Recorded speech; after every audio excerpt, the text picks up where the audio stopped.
born here in the United States. I was born in Brooklyn, New York, but I am the grandson of Italian immigrants.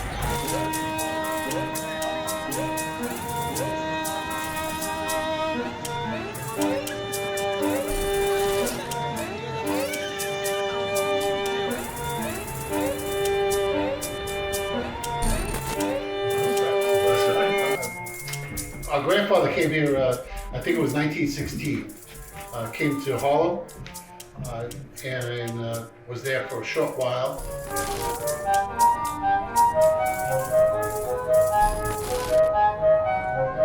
Io storicamente la mia famiglia emigrò nel XIX secolo, 1890, sempre la Puglia e l'Italia, il paese nativo, cibi. Sono qui dal 1989.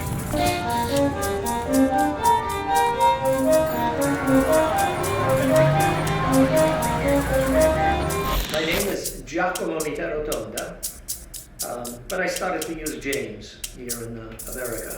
I was born in a small town in Provincia di Bari by the name of Grumo Appula. And I came to America when I was 9 years old with my family. Sono Antonio Rudigliano, sono professore di storia alla New York University. Dietro di me si trova Fiorello La Guardia, uno dei più grandi sindaci della storia americana, che cattura forse il meglio di noi tutti. Avevo vinto una borsa di studio e mi mandavano qui a fare l'assistente universitaria. Finito questo percorso sono tornata, diciamo, al mio vecchio amore, al mio primo amore, che è quello dell'interpretariato.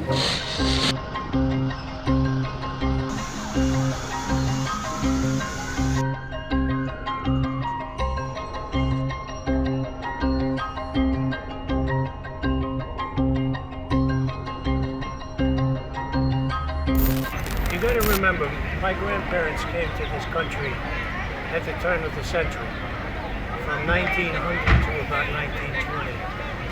There was no money, there was no work. So most of the Italians sought to come to this country to find work and to find a better way of living.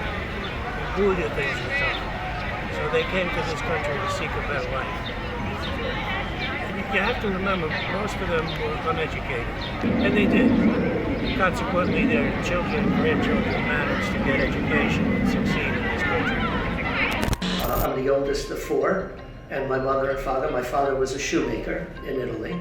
His family were all farmers. My grandfather, Giacomo, were farmers. All of his brothers were farmers, and my father was a shoemaker. He didn't like to get up that early.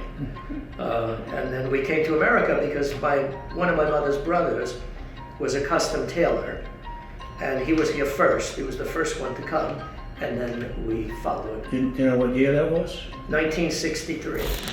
Per noi pugliesi qua siamo riusciti ad entrare perché eravamo abituati ad essere contadini emigrati qua, eravamo abituati nella Puglia a raccogliere le olive e ci mettevamo, mi diceva, l'ho visto io con i miei occhi, ci mettevamo dei sacchi di oliva sulle spalle, quindi potevamo portare un peso sulle spalle in una maniera fantastica. E quando ci fu questa selezione fra gli emigrati, chi poteva portare, gli irlandesi ci fecero questa proposta di vedere, i miei zii facevano parte, che erano ben impostati per portare sacchi di olive, e loro furono capaci di portare questi pezzi di ghiaccio sulla spalla con di questi uncinetti, a portarlo fino a volte al 14° 13° piano. Quindi i baresi presero l'appalto di portare il ghiaccio e quindi loro dominavano. Ecco perché veniamo chiamati Iceman, gli uomini di ghiaccio. And I remember the days when I'd say, I'm going to go play ball with my friends, and my father would say, "What friends? Get down to the ice box and help your grandfather." And I'd go in there and I'd sweep the ice box. I'd pick up all the little pieces of ice. I'd set the cubes and the blocks and get everything ready to go. And then I'd go in the office and they'd make me clean the floors, and that's how we started. and it was just work, you know, and we didn't see it as work because it was all family. It was my grandfather, my three uncles, eventually all of our family. I remember back then there was no such thing as electric refrigeration. So everybody depended on ice to keep their food fresh. So somehow he established an ice route with a horse and wagon, and he delivered ice to the different homes. The other interesting thing you should note is that in New York at that time, almost all of the ice vendors were buddies. He had his own route. He delivered to homes, he delivered to restaurants. Now back then, movie theaters had no air conditioning, so they depended on ice to cool the theater. They had chunks of ice, and there were fans that would blow the cold air into the theater. So he would also deliver ice to the theaters. In fact, this is a side note, today when you buy an air conditioner, you buy it by the tonnage, say a 1-ton unit or a 2-ton. Well, that comes from the movie theater days, when the owner of the theater would tell the iceman, I want 1 ton of ice or 2 tons of ice.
Perché la visita del vicepresidente del Consiglio italiano è stata la prima di un rappresentante di uno Stato straniero a Ground Zero. Io ho lavorato per 3 presidenti degli Stati Uniti d'America, ho lavorato con 3 papi, ho lavorato con tanti ministri, tanti rappresentanti di regioni, comuni, province, ministri della Repubblica. Barrington, my company, which I started in 1993, is an investment company. We invest in undervalued, publicly traded companies, so companies that you can buy stock in. We're not passive investors. We don't buy stock in a company and then wait for something to happen. And we become very active and actively involved in the companies that we make investments in. So we're known as activist investors. So we will study a company. We will buy a significant stake in a company, 1, 2, 5, 6% of a company, and we present a plan then to the company as to what we think they should do to improve value for all the shareholders. So that's what I do. It's named after Bari. So that's why as this is a presentation of my company, Barrington, and you see it's Barrington, and it's named after Bari. When I started the company, there were 2 people that I remember sitting around, and one of them was a marketing person, and the other was a lawyer. We were sitting around as to what the name should be, and came up with different. And somehow Barrington came up. I asked 7, 8, 9 people, I remember that day, what do you think of Barrington? What do you think of, everybody said, wow, that sounds great. So it had a meaning, it was something that connected me still to my birth. And of course, it was something that was catchy and people liked. Whoever I asked that day, everyone liked it. My Pugliesi grandfather came from a town in the Bari province. He came from a town called Altamura. Food was scarce, money was scarce. So he told his family that he was going to come to America. And he left. He left his family there. And the funny thing is, he came here with no relatives and very little money. And then the next thing I know, he's in Napoli. And from Napoli, he came to this country, to America.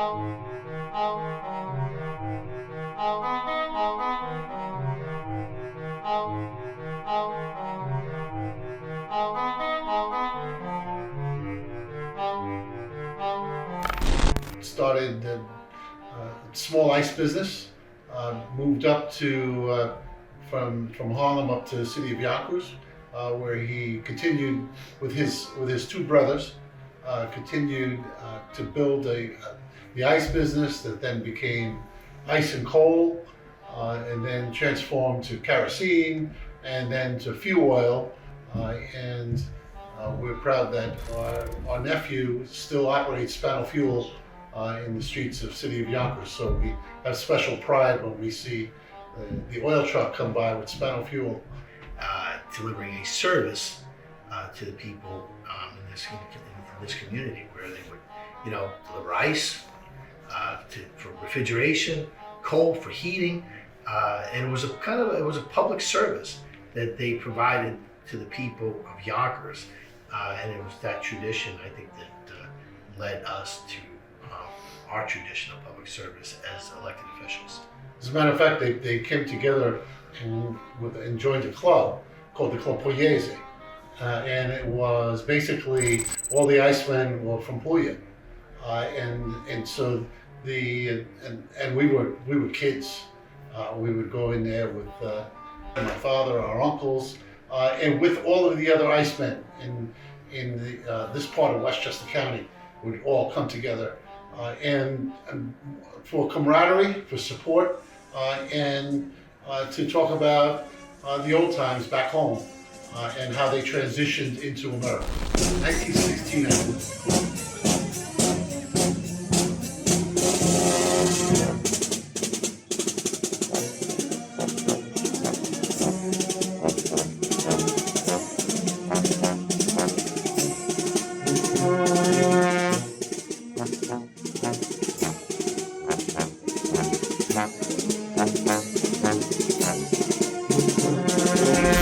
The other thing I need to mention to you about, let's go back to 1925.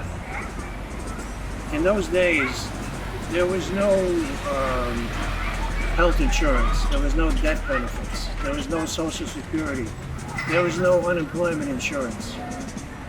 So the Italians, most of the Italians, formed mutual aid society, Società di Mutuo Soccorso. And my grandfather was the founder of one of them. It was called, and it still exists, the Society of Maria Santissima del Buon Cammino. Our Lady of the Buon Cammino is one of the saints that are famous in Altamura, so they named the society after her. And the purpose of the society was to help their members when they were in need. If somebody died, if a member died, they would give the family money. If a member was sick and couldn't work, they would give the family money.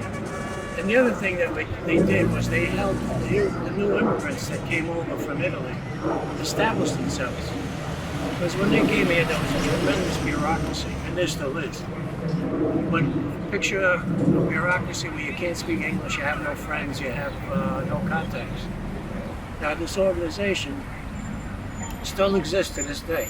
Il recente emigrato viene accusato di chi sta qua e poi diventa, dopo 20-30 anni, accusa il nuovo emigrante che arriva. Quindi c'è questo ciclo di ignoranza che noi, diciamo, ecco, mi lamento per alcuni dei miei compaesani di avere ancora questa cosa nel loro, non hanno capito che noi eravamo come i messicani, noi eravamo esattamente allo stesso livello, quindi se non ci trattiamo noi bene, chi ci tratterà? Ma Con la Puglia il mio rapporto non si è mai interrotto. La mia famiglia è tutta in Puglia e io cerco di andarci il più spesso possibile. Ci sono stati degli anni in cui sono tornata anche 6 volte in un anno. Mi interessa sapere cosa succede nella mia regione. Ho anche fatto molto volontariato negli anni con le associazioni dei pugliesi qui negli Stati Uniti. Sono stata executive director della federazione pugliese per tanti anni. Sono attualmente vicepresidente di un'associazione di pugliesi che sono in genere persone che sono arrivate qui per studiare e poi si sono fermate, quindi di immigrazione più recente, un po' come la mia, ecco. E quindi i legami con la Puglia non si sono mai interrotti.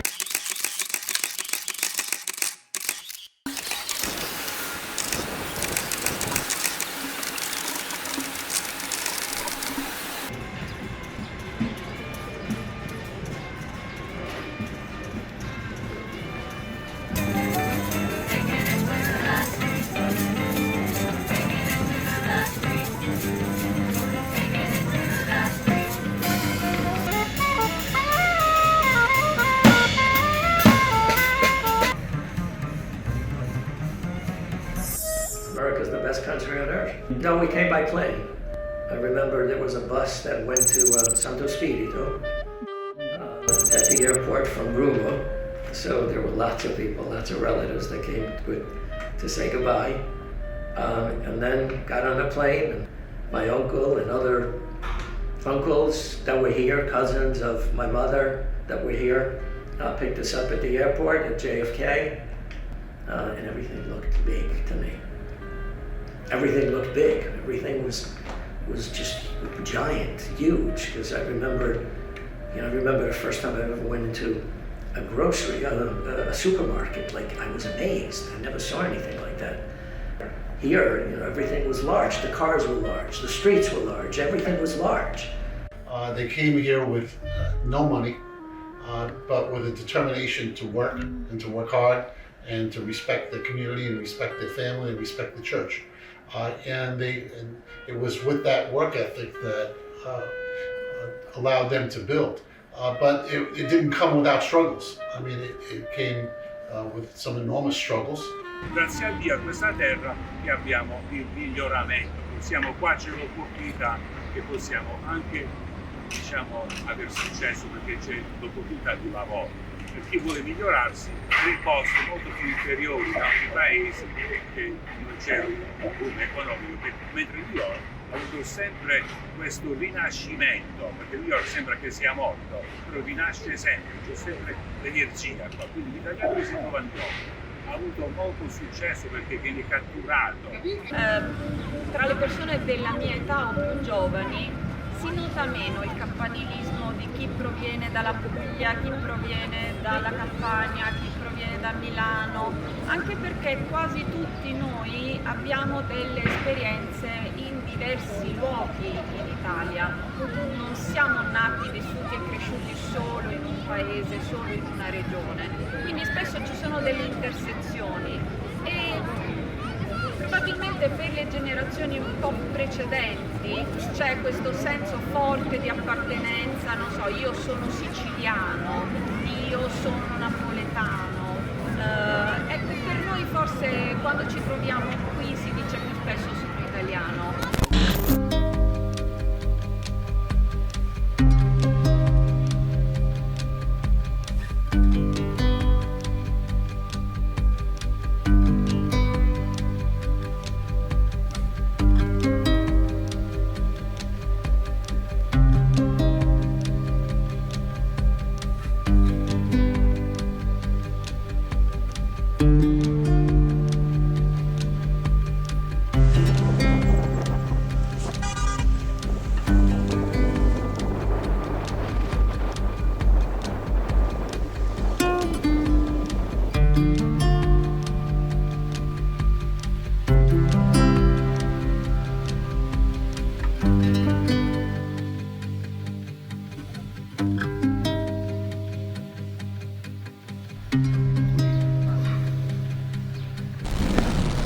Americans are assimilated to a large degree.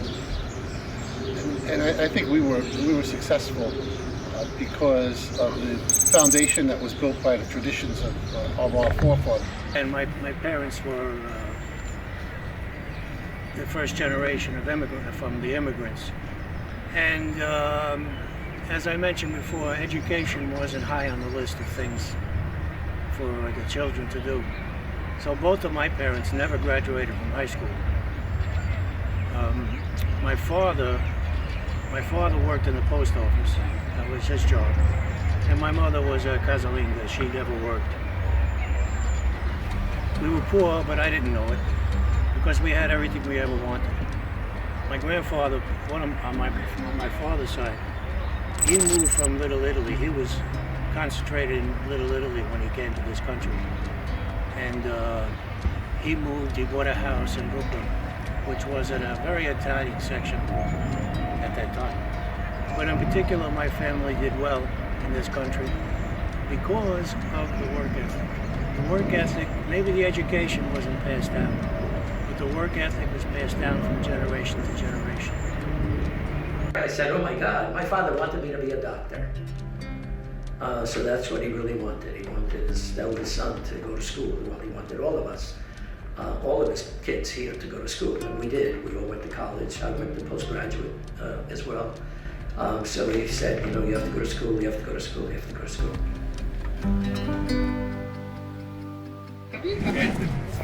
E se potete immaginare bene l'immagine di Fiorella con le mani che sta battendo, per me cattura l'energia pugliese. Questo Fiorella ci cattura perché noi siamo stati sempre in movimento e abbiamo fatto il fatto quando noi diciamo in inglese suddenly, quietly, ma ci faccio fare e ci cattura il proverbio barese dell'immigrato barese qua perché non ha fatto però ha saputo economicamente migliorarsi nel vicino.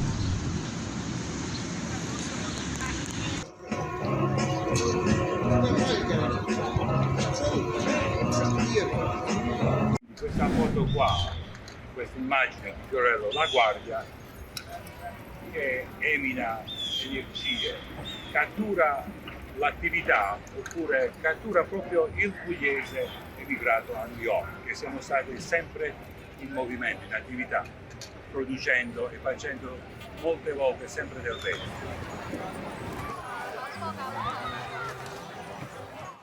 Io sono italiana, lo sono al 100%, però penso di essere anche americana allo stesso tempo. Le due cose secondo me non si escludono. Come sono pugliese al 100%, sono talmente tanto pugliese che da cittadina della provincia di Bari amo tantissimo anche il Salento, anche il Gargano, sono pugliese a tutto tondo. In addition to that, maybe 20 years ago, the region of Italy took a greater interest, the region of Puglia took a greater interest in the immigrants. And they started an organization called Pugliesi nel Mondo, the Pugliesi in the world. And what they did was they went to all the countries and asked that we elect or appoint different representatives to the Pugliesi del Mondo. I was fortunate enough to be elected one of the first representatives to Pugliesi del Mondo. At that time, I was also president of the Federazione Pugliese dell'Area Metropolitana, and we had about 20, 25 different Pugliesi organizations that were part of the federation. And it was a growing and still growing organization. And probably because of that, I was elected to represent New York. There's two vice presidents. The president remains the president of the region, which was Michele Emiliano.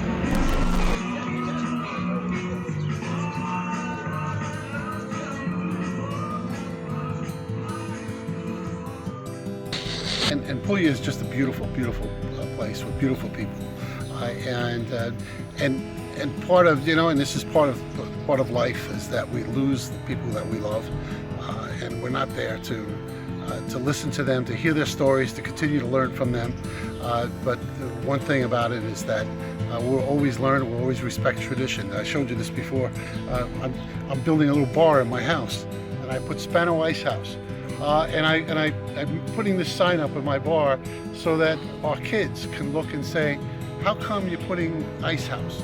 And we can tell the story about our grandfather, how he came here. And just to keep that tradition alive, and the tradition of Puglia, and I want to get back there as well. And say hello and eat some really great food as well. Food is the best.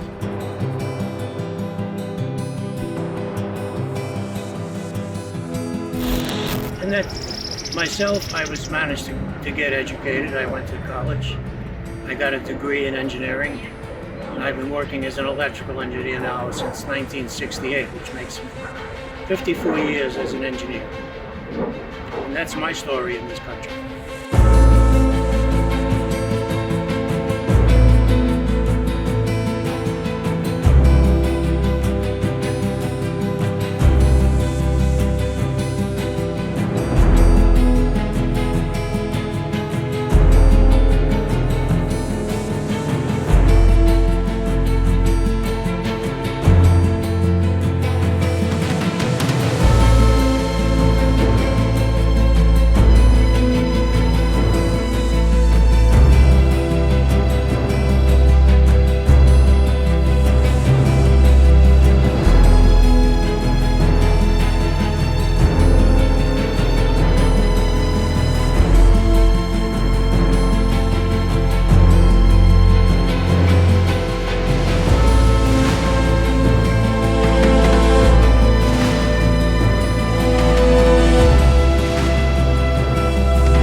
Una cartolina per la mia cara Puglia. Cos'è che potrei mandare a dire in Puglia? Vediamo un po'.